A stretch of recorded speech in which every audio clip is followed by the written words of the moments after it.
Good morning, boys and girls. How are you all doing? Teacher Tim here, and today, because it's a public holiday, but our school they still want us to send out videos even on a public holiday. So today, I'm just going to read you a story, just like I did the last time we had a public holiday. But the difference is that today I will just let you enjoy the story, no questions, and I don't have any pictures for this story. I only have the story itself, so you will have to listen to it. And I think most of you already know some of this story tale. You might have heard it, or you might remember part of it. But anyway, I will read it again, and it's the Disney version of the story. And the story is Beauty and the Beast. Alright, ready? Ready? So, okay, here we go. Once upon a time, a young prince lived in a shining castle. One cold night, an old beggar woman arrived, offering him a single rose if he would let her take shelter from the cold. But because of her ugliness, he turned her away. Suddenly, she changed into a beautiful enchantress. To punish the prince, she turned him into a terribly ugly beast. Then she gave him a magic mirror and a rose, telling him it would bloom until his 21st year. To break the spell, he must love another and earn that person's love before the last petal fell. In a small village nearby, a beautiful young woman named Belle hurried through town. She greeted the people and then rushed to her favorite shop, the bookstore. The owner gave her a book as a gift. A dreamy look crossed Belle's face. It's my favorite. Far off places, daring sword fights, magic spells, a prince in disguise. Oh, thank you very much. Belle rushed outside, reading as she walked. As Belle walked, a handsome hunter named Gaston ran after her. Belle, the whole town's talking about you. It's not right for a woman to read. It's about time you got your nose out of those books and paid attention to more important things, like me. Belle tried to get away without being rude, but Gaston's friend, LeFou, joined them and began to insult Maurice, her father, who was an inventor. My father's not crazy, he's a genius. As Belle spoke, an explosion boomed from her father's house, so she started to run. At the house, Belle found her father and told him what the villagers were saying about her. They think I'm strange, Papa. Don't worry, Belle. My invention's going to change everything for us. We won't have to live in this little town forever. Belle's father got up on his horse named Philippe and set off for the fair with his new invention. Belle waved, "Goodbye, good luck." But, so- but soon the horse was lost in the dark, misty forest. As Maurice paused to look around, he saw two yellow eyes staring staring out of the darkness. It was a wolf. The horse jumped up and ran away.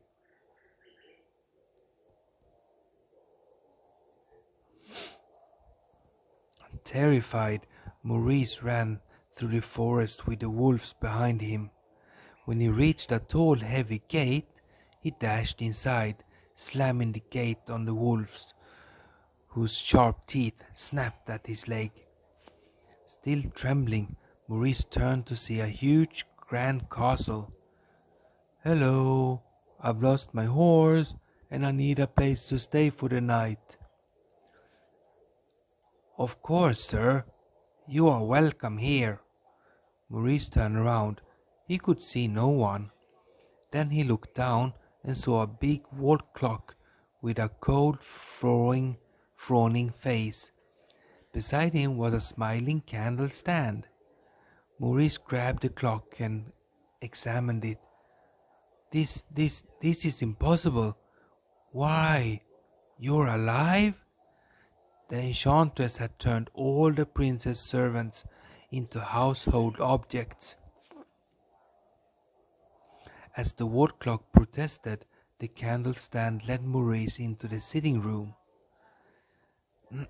There he met a friendly teapot named Mrs. Potts and her son, a cute teacup named Chip. Suddenly, the door opened. A voice boomed, "There's a stranger here!" Maurice jumped out of his chair. In the shadows was a large, ugly figure. Please, I need a place to stay." "I'll give you a place to stay." The beast grabbed Maurice and pulled him out of the room. Back home at the cottage, Belle heard a knock at the door and opened it. "Gaston! What a pleasant surprise!" "Belle, every girl in town would love to be in your shoes." "Do you know why?" "Because I want to marry you." "Gaston, I don't know what to say. I'm sorry, but I just don't deserve you." As Gaston was leaving, he tripped and fell in the mud. When Belle looked out, she saw that the villagers had come together, hoping to see a wedding. The priest and all of Gaston's friends saw him lose face. After the villagers, after the villagers and an angry Gaston left, Belle ran outside to feed the chickens. There she found her father's horse, alone. "Philippe, what are you doing here? Where is Papa?" The horse made some light sounds. Frightened, Belle jumped onto Philippe and returned to the mysterious forest. Soon they found the castle. "What is this place?" Then she saw her father's hat on the ground. Belle hurried inside the gloomy castle and wandered down the wide empty corridors. "Papa, are you here? It's Belle." No one replied, but Belle didn't know that the enchanted things had seen her. With joy, the candlestand danced around the wall clock. "Don't you see? She's the one. She has come to break the spell." Without noticing them, Belle continued to search for her father. Finally, Belle discovered Maurice locked in a tower. "Papa, we must get you out of here." Suddenly, she heard a voice from the shadows. "What are you doing here?" Belle gasped. "Please let my father go. Take me instead." "You would take his place?" Belle, Belle asked the voice to come out into the light. She was horrified when she saw the huge, ugly beast. To save her father, Belle agreed to stay in the beast's castle forever. The beast pulled Maurice out of the castle and threw him into a carriage that would take him back to his home in the town. There, he entered a tavern where he saw Gaston surrounded by his friends. "Please, I need your help. A horrible beast has locked Belle in a dungeon."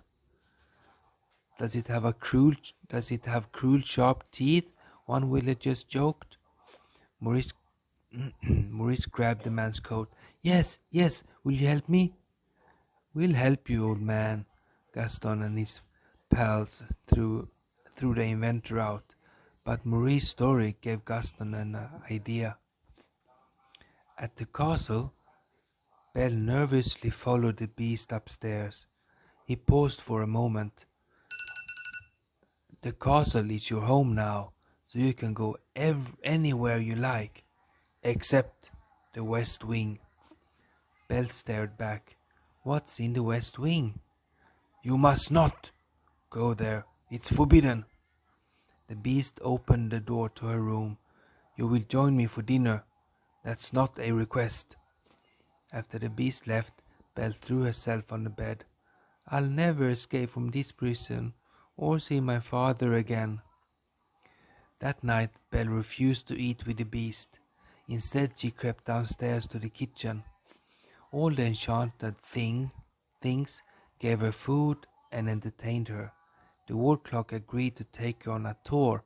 Belle halted beneath the dog's staircase. What's up there?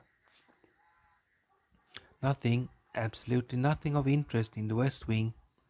But when the wall clock wasn't looking, Belle slipped away and ran up the staircase to a long hallway lined with broken mirrors. She slowly and carefully opened the door and entered a dark, dirty room. On the floor were broken furniture, torn curtains, and grey broken bones.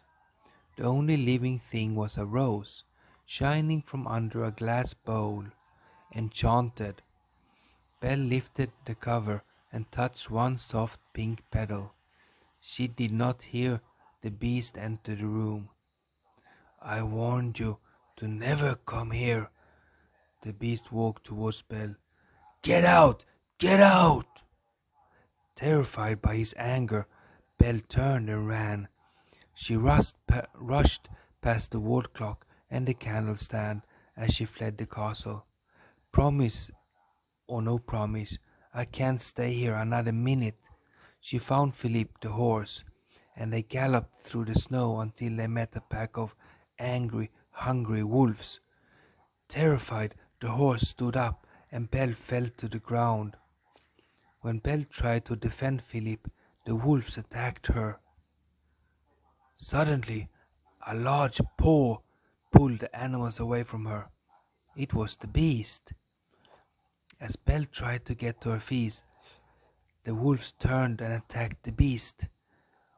When, when the fight ended, the surprised wolves ran away and the beast collapsed, wounded. Belle knew that this was her chance to escape, but when she looked at the fallen beast, she could not leave him.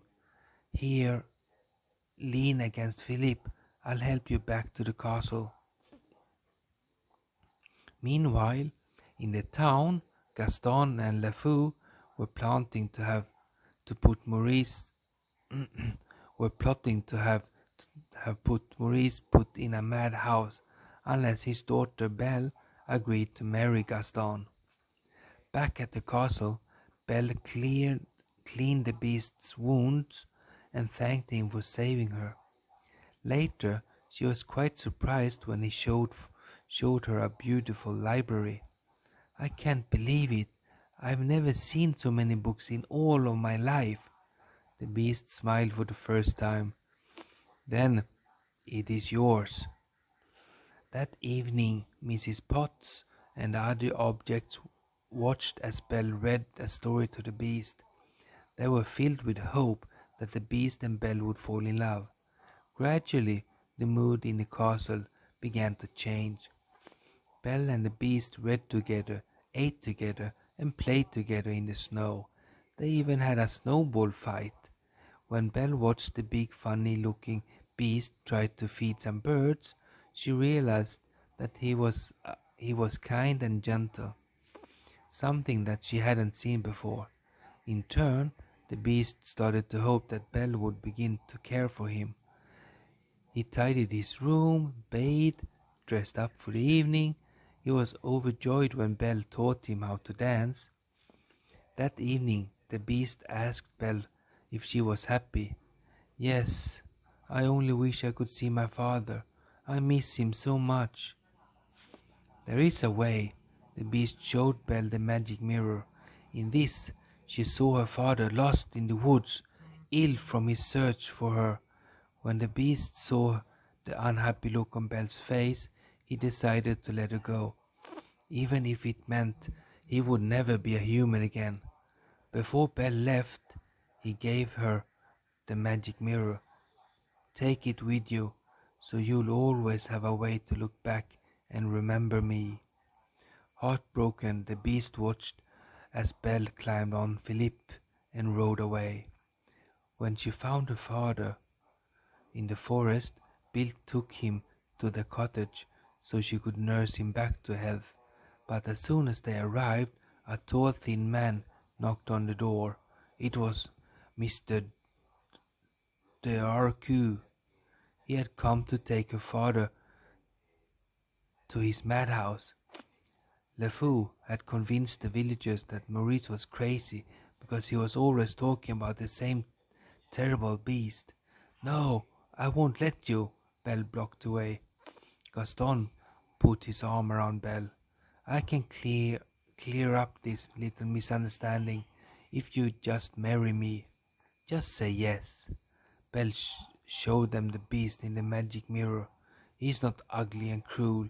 He's really kind and gentle. Enraged, Gaston shouted, She is as crazy as the old man. I say we kill the beast. The mob of the mob of villagers went to the castle. Belle locked Belle and her father in the cellar and looked for the beast. As the villagers fought the enchanted things, Gaston forced the beast up to the castle roof. He beat the beast, who didn't even try to resist. Get up, or are you too kind and gentle to fight back? In the meantime, Chip had helped Belle and Maurice escape from the cellar. When the beast saw Belle, he grabbed Gaston by the throat. But his love for Belle had made him too human. He let Gaston go and looked at Belle. Without warning, Gaston stabbed the beast in the back. The beast roared. Gaston stepped back and fell off the roof to his death. Wounded, the beast gazed at Belle before he collapsed. She ran to him and held him in her arms. No, please, I love you. The rain began to fall gently. Slowly the beast opened his eyes, and in astonishment he watched his paws changed into hands. He held them out to Belle. Belle, it's me. Belle hesitated and then looked into his eyes. It's you. The prince drew her close and kissed her. Then they watched happily as Cogsworth, the wall clock, Lumiere, the candle stand, Chip, Mrs. Potts, and all the other servants once again became human. True love had finally broken the spell, and everyone danced for joy. And, boys and girls, that is the end of the story. I hope you enjoyed it. I know I have now been reading for almost 20 minutes, but I do hope you liked the story. Some of you have probably heard the story and or seen the movie. But anyway, so for this time I don't have any questions for this story. I just wanted you to enjoy the story, since we have to send out videos anyway, despite it being a public holiday today. But I will see you in the next clip next week. Take care and enjoy the day off. Bye bye.